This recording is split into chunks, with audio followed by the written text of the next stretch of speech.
And now we move over to the next segment, that is the talk for today. We have a summary talk for these portions that we chanted today, basically the rest of chapter 14 as well as chapter 15, and this will be by Sri Balaji Ramaswamy ji. So welcome to this session, Balaji. So over to you, Balaji. You can, I think you can, you're a co-host and you can unmute yourself and speak.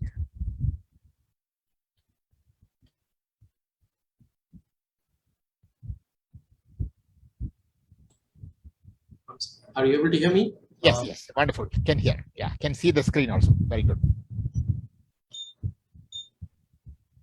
So, Shruti Smriti Purananam Alayam Karunalayam Namami Kalpapada Shankaram Lokashankaram Sri Dakshinamurti Sudeshikendram Dvaipayanam Sutrakritam Munindram Sri Shankaram Bhashyakritam Yatindram Maddeshi Kanchapi Namami Vidyai Om Namo Brahma Dibhyo Brahma Vidya Sampradaya Katrubhyo Vamsarishibhyo Mahadbhyo Namo Gurubhyaha Sarvopaplavarahita Prajnana Ganaha Pratyagarto Brahmaivahamasmi Tvameva Mata cha Pita Tvameva Tvameva Bandhuscha Saka Tvameva Tvameva Vidya Dravinam Tvameva Tvameva Sarvam Mama Deva Deva. Pranams everyone. Namaste to Gurus. Thank you for this opportunity for me to share whatever little I have learned and I am still learning. Thanks to the Gita Jayanti forum and thanks to G. Srinivasan ji or GS Anna ji as I call him. Thank you so much for this opportunity. I will try to share whatever I know or I have learned from the studies that I have done. But please bear in mind that if I make any mistakes, it is only because of my limited understanding and my limited intellect. So please bear with me. So with this, can I proceed? So KKG, how much time I have? You have about 30 minutes you can take, about 12:35. Now it's about 12:10 here. So 12:35, 25 to 25, around 25 to 30. Okay, I'll try. Because we would like to have some session, people can ask questions about at least 15 minutes. We should give time to people. So that is the idea. So some interaction for, liveliness. Okay, I'll just go. So we know that we are now chanted 14 and 15, and this from 13 onwards, it's the last 6 chapters. It's called as Charama Shatkam. It covers 3 topics basically. It is basically the first 6 chapters contain the basically Karma Yoga, Jiva Swarupam, and Jiva Prayatna. And then in the second Shatkam, we covered Upasana Yoga, Ishvara Swarupam, and Ishvara Anugraha. Now in this Charama Shatkam, the focus would be on Jnana Yoga, basically a sadhana to discover the essential oneness of Aham Brahmasmi. And then of course the Jiva Swarupa, Ishvara Swarupa Aikyam, where the essential oneness between Jiva and Ishvara is established, and to say that Tattvamasi. And then the other thing that is also focused is the Sadgunas, the noble virtues that are required to be able to absorb this teaching. We can also call them as Sadhana Chaturthaya. So basically, in these 3 chapters, if you look at it, Krishna brings out the essence of all the Upanishads there. So, and these 3 chapters essentially focus on Jnana Yoga. And if you look at 13th, we would have seen it in the last class, in the last session. It was basically Kshetra Kshetrajna Vibhaga Yoga, where Krishna explained Atma through the Drigdrishya Viveka and also the Neti Neti Nyaya. So to arrive at what is the true nature. So to arrive at my new true nature, I go on negating everything that I experience and therefore arriving at my true nature. Krishna also gave, Jnana Yoga, as in what are the Sadgunas and the Jnana Sadhanas, and also the Jnana Phalam in the 13th chapter. So it was a complete chapter by itself. In the 14th and 15th, if you look at it, 14th, he is explaining, he is using basically the Saguna Nirguna Vibhaga Nyaya to explain Atma. He says anything Saguna means with attributes, Nirguna means without attributes, and the Nirguna Brahman is explained through the Saguna Nirguna Vibhaga. And he also goes around to explain all the gunas, the Sattva, Rajas, Tamas, and then gives a guidance on how to transcend these gunas to become a Gunakita. That is in the 14th chapter. And then he is also explaining the indications, the conduct of a gunatita, because Arjuna asked him how does a gunatita will be, and he explains the indications, the linga and the acharana of the gunatita. Finally, Krishna touches upon also the creation, and finally ends up by giving the Brahma Lakshanam and the Jnana Phalam. Jnana Phalam meaning the benefit of moksha. And in the 15th chapter, again, it's a complete chapter in itself. It contains all the important features of Upanishads and all the 3 topics of the Shatkam. Basically, the Jnana Yoga, the Jiva Brahma Aikyam, and the Sadgunas have all been dealt with in the 15th chapter. It is a small chapter, 20 slokas only, but it is very important, popular, and especially for chanting in many places. And because it has got a prayer verse before taking food also, so it is generally chanted before taking food. So this is essentially the summary of all these chapters. But if you go into the 14th chapter, so in the 13th chapter he explained the Dridrishya Viveka. Now he is explaining using Saguna Nirguna Vibhaga. So previous chapter is subject-object differentiation. Here attribute-attributeless differentiation. So Saguna means attribute, Nirguna means attributeless. And he deals with the 3 gunas as the stepping stones. Through these 3 gunas, Bhagavan says you can go, you can reach the Gunatita Atma. So you have to go through these gunas. And therefore it is called as Gunatraya Vibhaga Yoga. And in the first 2 verses actually Krishna praises the Atma Jnana. He says that knowledge by which the rishis have attained this higher level knowledge, I will give that knowledge to you, he says to Arjuna. And he puts it as a double positive. He says Parama Uttama Jnanam. Why two Parama also means greatest, Uttamam also means greatest. Double superlative is given because, and Shankara gives a subtle difference there. He says the first greatest indicates that the knowledge with which it is dealing with is the greatest. So in terms of subject matter, it is the greatest. So because it talks about the Paramarthika Satyam. So the first greatest indicates the Vishaya Drishtya Uttamam. The second greatest is basically because the result that we derive out of this knowledge, the phalam, that is also the greatest because moksha, mukti. So the second greatest refers to phala drishtya uttam. So this knowledge gives us the greatest result of imperishable moksha. Whereas all other knowledges can give us only the result of perishable either artha, kama, dharma only. So therefore this is Paramattama Jnana.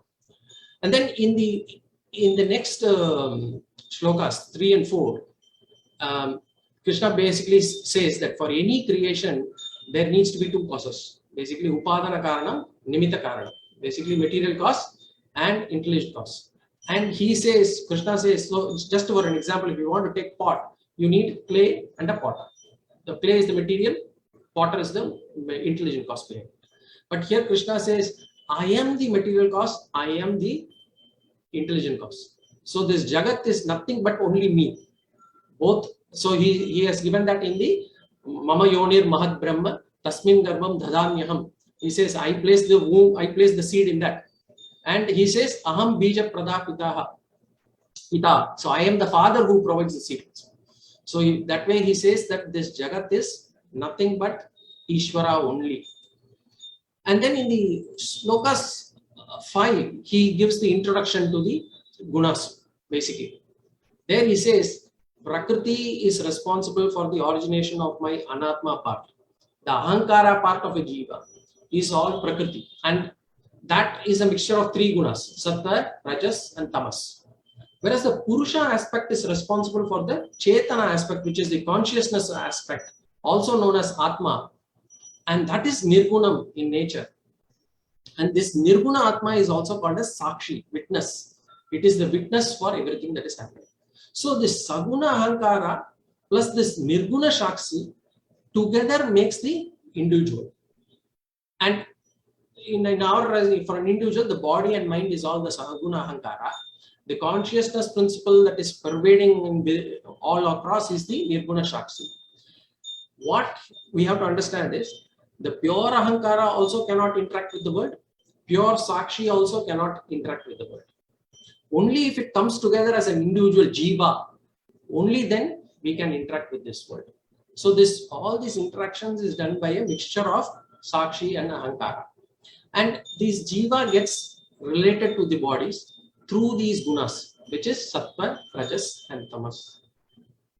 And in the next slokas between 6 and 18, he basically gives a differentiation of all these three gunas, Sattva, Rajas and Tamas, in terms of what their definition is, what is the type of bondage, what is the indication, what will happen post-death, and what is the consequence of having such gunas. I don't want to get into detail here, but basically Sattva is knowledge friendly, Rajas is activity friendly, and Tamas is ignorance and lazy. The absence of Sattva and Rajas is Tamas. That is how we define it.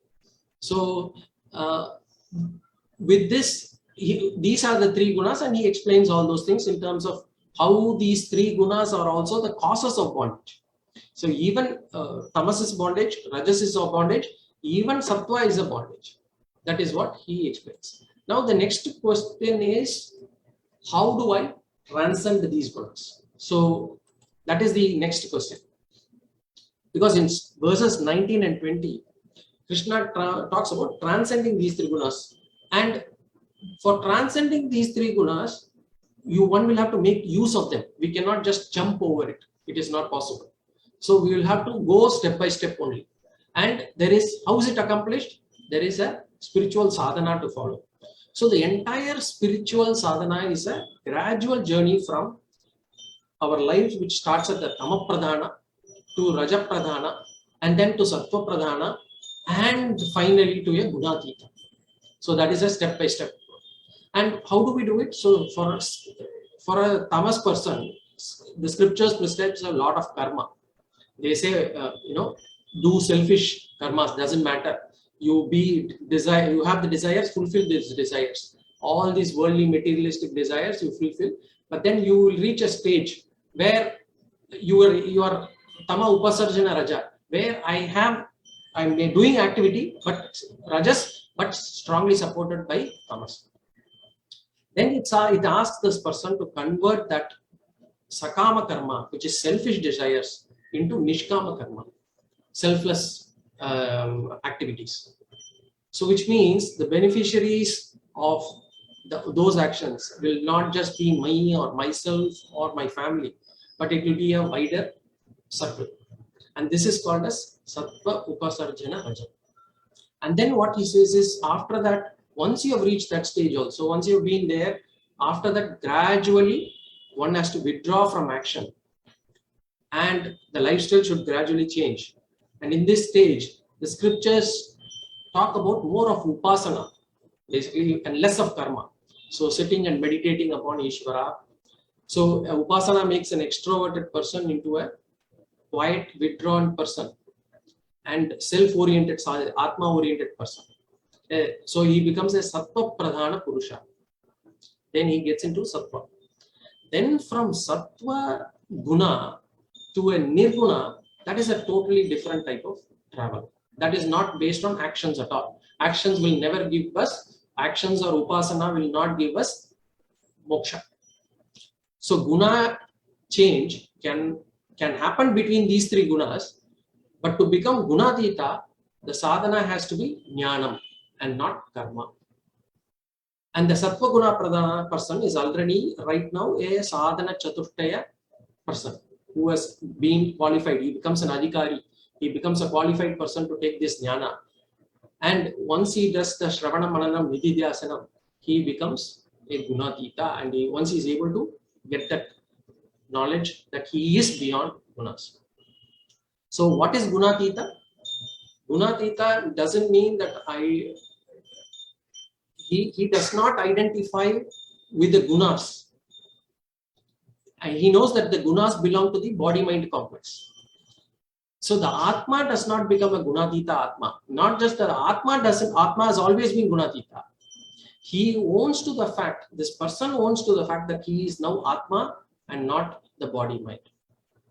So, and Krishna explains what Gati does he get. He says he will not get any Gati. He is the Suddha Chaitanyam, that is moksha. So this is called as moksha. Then comes the question of Arjuna. He asked, Arjuna is curious, and he says, what will be the lifestyle of this Gunatita person? And he therefore asked 3 questions in the 21st verse. And Bhagavan answers them from 20 until 27. He says, first is the lingam in terms of indications. He says in the 22nd verse, Bhagavan says, there is absence of reaction to the reaction. What is reaction to reaction? For a Gunatita, verbal reactions are gone. Any impulsive verbal reactions are gone. Physical reactions are gone. Violent reactions are gone. But a little bit of reactions do arise in mind at times. And but what this Gunatita person is able to do is, he is able to learn to distance it from his mind. He does not worry about the reacting mind. And if one reacts to the reacting mind, that is called as reaction to reaction. So he says, Bhagavan says, this is an indication of a Gunatita. The second one is in terms of achara, what type of conduct. And here Bhagavan emphasizes one main point, which is sarvatra samatvam. He says there is an equanimity of the mind. So samatvam is an achara, and he gives some examples. He says for him the gold and stone are like one and the same, likes and dislikes are the same, friends and enemies are the same, praise and humiliation are one and the same, joy and sorrow are one and the same. So it is sarvatra samatvam. Then how does one transcend gunas? Bhagavan gave a single sadhana here, and he says that a person will have to follow from tamo guna to a gunatita, and that is, he says, bhakti. But what we have to understand is, here the bhakti is basically the karma yoga, upasana yoga, jnana yoga together forming the bhakti yoga. So, and he says surrender to Ishvara, and by the grace of Ishvara one gets jnana, and jnana is the only solution for moksha. Through bhakti, what happens is one gets a conducive personality, as in the sattva guna comes up. You will be able to develop sattva gunas. You will have a conducive atmosphere for getting this knowledge, and then through that knowledge one will be able to attain moksha. So this was covered in slokas 21 to 27. Then in the sloka 27, Brahma Swarupam was given. Bhagavan and Jnanapalam was given. Bhagavan concluded by saying that he is the Brahma Swarupam, and he gave lakshanas of the Brahman. He says Avyayasya Amritasya. He is changeless, immortal. And then he says Sashvatasya Dharmasya. He says that he is the ever-present fruit of Jnana Yoga. And then he says Purna Sukham, Sukhasya Aikantikasya, he says. So that is Purna Sukham means unconditional Ananda. There is no conditional Ananda at all. It is Purnatvam. There cannot be any more craving in the mind. There is a contented mind, and without an iota of sorrow. And this Swarupam, he says, is attained by the person who transcends these gunas. This is what has been covered in the chapter 14 so far. I hope, and then I'll go into chapter 15. Now, in the chapter 15, as I said, this is contains all the important features of Upanishads, and therefore it is an extremely significant chapter. There are 7 topics. The first topic is Bandha Swarupam, basically the description of samsara, the bondage. The second topic that was covered in this chapter is Bandha Nivritti. That is, what are the sadhanas, the moksha sadhanani, the spiritual disciplines that will lead to liberation. The third topic is Brahma Swarupam. The self-effulgent consciousness principle was explained. The fourth topic is Jiva Swarupam Vichara. Who is a Jiva? And then Bhagavan concludes there by saying Brahman is the real nature of Jiva also. Fifth topic is Jagat Vichara. So And there also you will say that it is all culminating in the Brahmana Sarvatmakatva. Basically, Brahman being in the form of everything, Brahman as everything. And the sixth topic is the Purushottama Tattva, Brahman being Purushottam. The last final seventh topic was Jnana Phalam, the Brahman Jnana Phalam, the knowledge of such a Brahman and the benefit of such a knowledge. So this is the introduction to chapter 15. And as I said, because of this, because it gives an end-to-end view of the entire journey, it is a complete chapter by itself. And then to start off, the first three shlokas, the Bandha Swarupam or the Samsara was described. And what happened is the tree is taken as an example. Tree is considered as a universe. And Krishna compares this universe to a people tree, a Ashwattha Vriksha. And he says the root is Brahman. The subroots are basically the Raga Dvesha that people have in their mind, the likes and dislikes. The branches are the different lokas. The leaves are the Karma Kanda of Vedas. The birds are the jivas. The fruits are the life's experiences, karma phala. So he says, he gives this example. And then what we arrive at it is basically life is a mixture of pain and pleasure. You know, just as tasty and bitter fruits are produced by the tree, the world will constantly produce pleasure and pain. And as birds, as jivas, we the jivas will have to constantly experience them, this pleasure and pain. There is no choice. And what we have to understand is nobody can uniformly experience pleasure. Nobody can uniformly go through pain also. Life will always give us a mixture of pleasure and pain. It's like the two sides of a coin. We will have to, you can never have only one side. So that is how it is. So what choice do we have? Either we have to accept both or we have to reject both. So when we accept both, we should have the mental strength to withstand pain. Or if we are going to reject both, we should have the mental strength to give up the pleasures. So both require mental strength. So that is the, and samsara, what is this samsara? This is because of this mental weakness, because the mental weakness is samsara. The mental weakness to not give up pleasure, the mental weakness of not withstanding pain is samsara. So the problem of this human being is we are weak in mind, and neither we are able to accept both nor we are able to reject both. And that is because of our raga dvesha, our likes and dislikes. So, and the raga dvesha is in our mind, and therefore mind alone is the cause of bondage. So the cause of our existence is Brahman, but our attitude is defined by our samskaras, and our samskaras defined by our raga dveshas. So our desires are in the mind.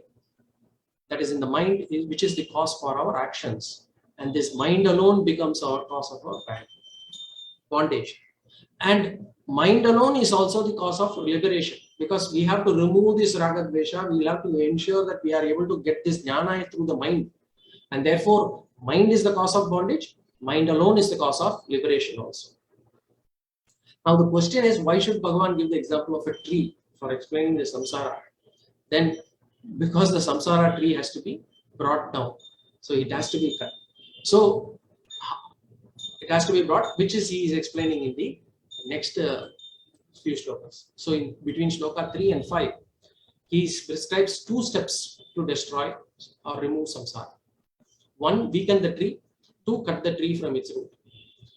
So asanga shastrena dridena chitva, he says, cut the samsara through a vairagya sword to weaken the tree. And then tatpadam parivargi tapyam. You go take jnana yoga, take the help of jnana yoga to remove samsara from its root. So vairagya is the first one, freedom from addictions, freedom from addictions to tamasic and rajasic pursuits. How do you define this tamasic or rajasic pursuits? Any adharmic activity, any unrighteous activity, any improper activity, any unethical activity is all called tamasic pursuits. How is rajasic pursuit determined? Any dharmic but materialistic activity is called rajasic pursuits. And he says, how do I remove this addiction from tamasic to rajasic? He says, remove addiction with sattvic. So satsangatve nirsangatva. So he uses, he says, go for sattva. And this vairagya, generally, typically what we believe is, when we increase things at our home, when we increase our possessions at home, we get more comforts and we are happy. But Upanishad says, if a person gets one portion of happiness when he experiences comfort or pleasure, he would get 100 portions of happiness when he gets vairagya on the same object, of the same thing that can give him comfort or pleasure. So he says, to reduce sadhana, to reduce sadness, vairagya is very important. And the second one is basically Jnana Yoga.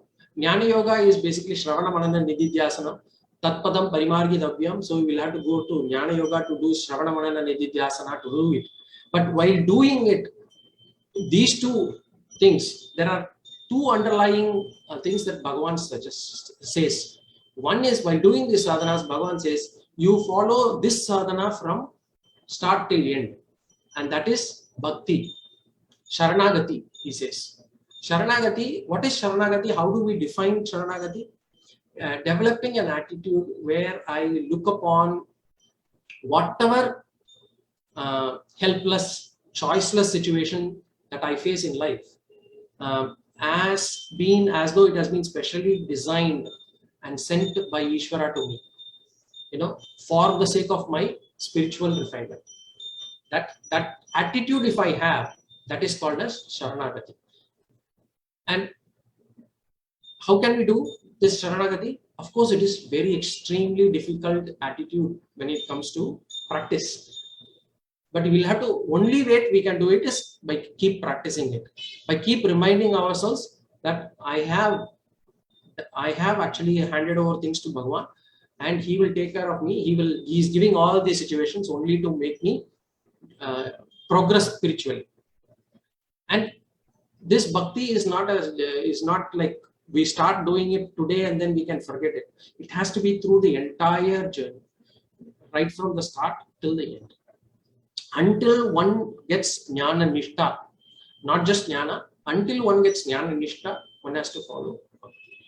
And another thing that Bhagavan says is, bhakti, Sharanagati is one. The second thing we'll have to take care of is the jnana lakshana or the jignasu sadhanas. So he says, developing this Vedanta friendly virtues. And we saw a big list in chapter 13 from verse 7 to 12. We saw Amanitvam, Adambitvam, Ahimsa, Kshanti, Arjavam. There, Krishna had given those virtues. Now Krishna reminds of the same virtues in this chapter as if, and he is giving them as jnana lakshana. Jnani is lakshana. He says nirmana mohaha jitasanga doshaha. So nirmanam means nirmana moha means basically amanitvam. So jitasanga doshaha, all those things, those are all developing Vedantic friendly virtues.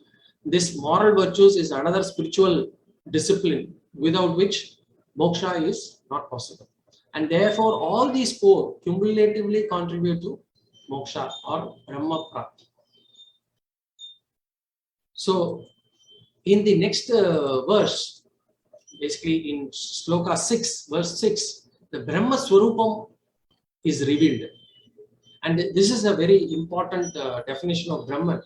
And it is based on the Upanishadic mantra, Natatra Suryo Bhasina Tantra Tarakam Nema Vidyuto Bhanti Kutoyam Agni, is there in the Upanishad. And here he is actually rewording it as Natatra Surya Bhatina Chandra Tarak, that he has reversed here, has been paraphrased. And in that definition, Krishna points out that Brahman is nothing but pure consciousness, which is formless, all-pervading entity, which objectifies everything, which cannot be objectified by anyone. So it is the unobjectifiable subject, that consciousness, that witness Chaitanya, that Brahman, that Satyam Jnanam Anantam Brahma, that mantra that reveals Brahman as self-effulgent, Swayam Jyotihi. He says, and he gives what is this importance of this Brahma Jnana. Okay, once we attain this Jnana, what is it that is? First of all, there is no more sorrow. Because he says, the one which we reach, after which we don't need to return back. Return back to where? Return back to samsara. So there will be no more sorrow for us. And he says, the one which we attain, after which we don't need to attain anything. So there is nothing much more to achieve for us. And he says, the one which we attain, after which we don't lose that. And what is it? That happiness. Once we reach that, get that happiness, we will not lose that. So this Brahma Swarupa, as self-effulgent Swayam Jyoti, was revealed in Shloka 6. Then Bhagavan moves to Jiva Swarupa Vichara. And between Shloka 7 and 11, he says Jiva has two principles to it, real and illusory. Jiva has Brahma Swarupam as its real nature, and this Brahma Swarupam, when it gets reflected in the mind and body, and it becomes evident to the world, it comes out as Chidabhasa, which is Ahankara and life. So the Jiva is able to borrow the existing nature of Sat, principle of Brahman, and also the sentient nature of Brahman.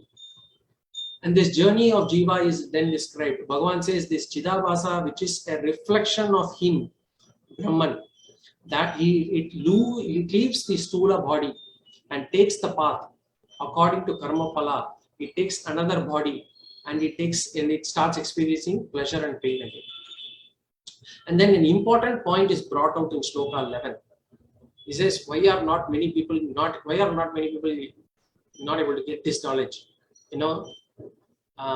And it is not because they lack effort.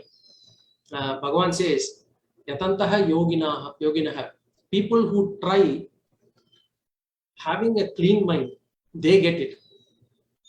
Yatantaha api akritat manaha, people who try but who do not have a clean mind will not be able to get it. So clean mind is a necessary condition for us to get this knowledge. So a question will be asked then, is it even, so if I don't have the clean mind, is it worthwhile to do Shravana Manana Nididhyasana? Is it worthwhile to attend Vedanta classes then? So Shastras say, it may not give you the moksha, the Shravana Manana Nididhyasana now, because you will not have a clean mind. But it will start giving you the clean mind and the Shraddha that is necessary when you do this Vedanta Shravana Manana Nididhyasana. So you can proceed. Now the question is, okay, Bhagavan said clean mind. How do I know what is clean mind and what is not clean mind?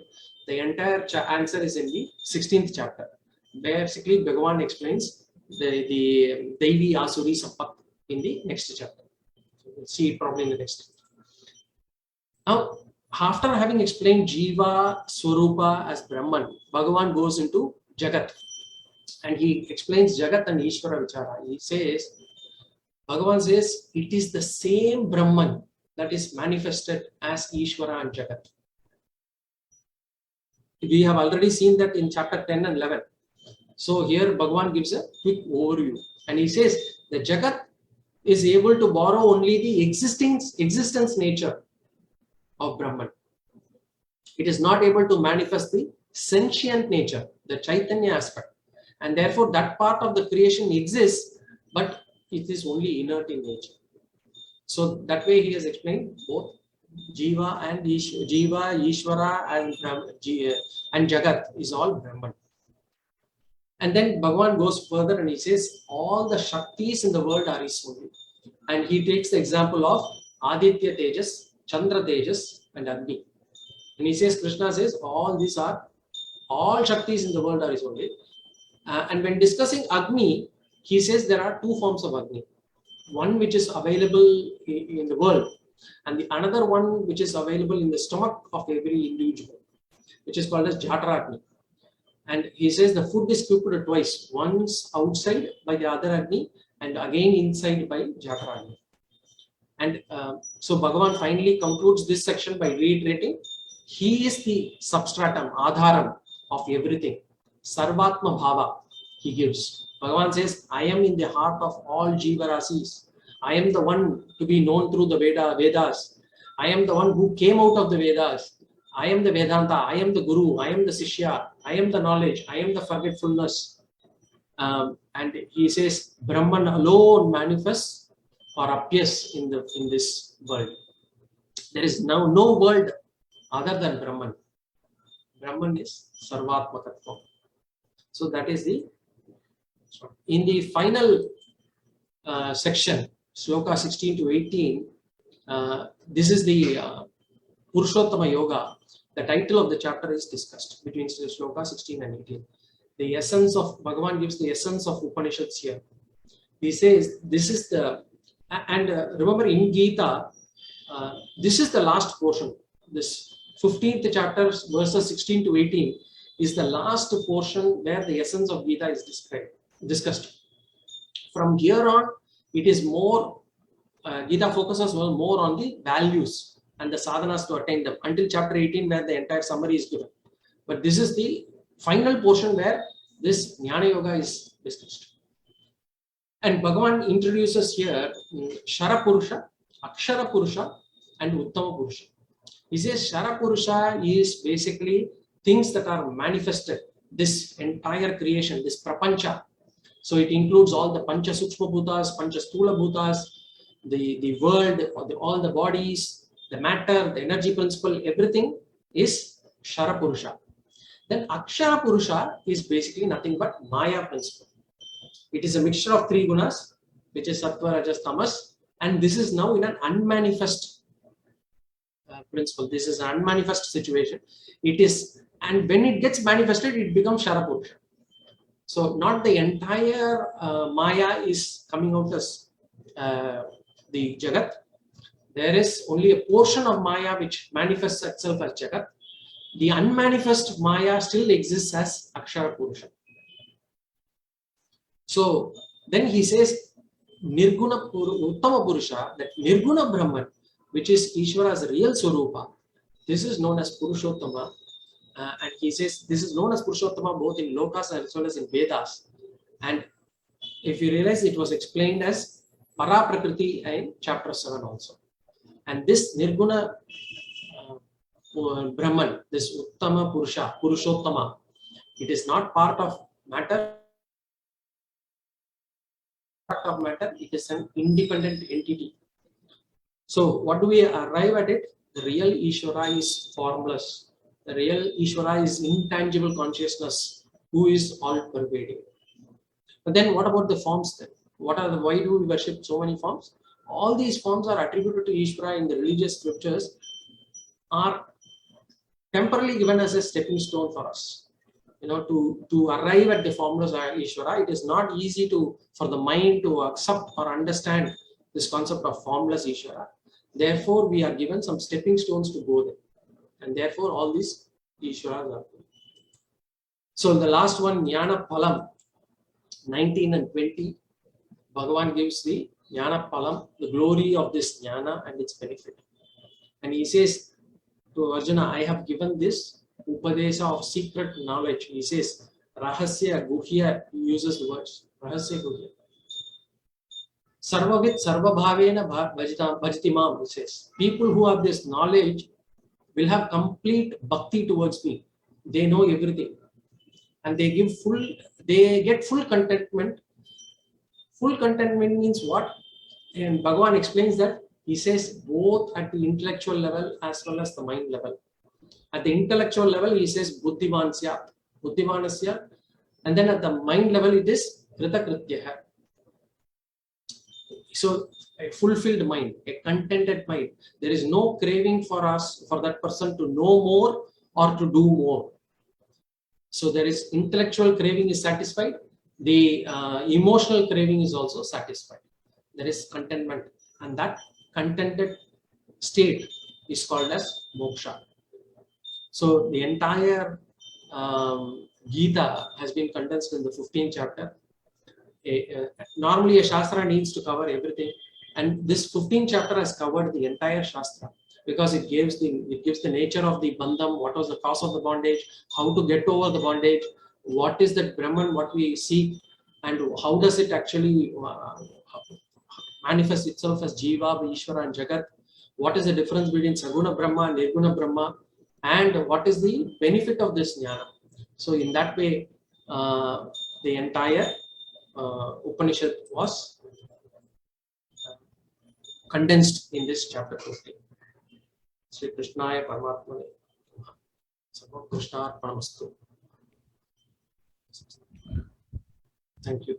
Thank you so much, Balaji. I mean, really, we feel sad that we have to condense this kind of such a wonderful, topic into half an hour or 35, 40 minutes.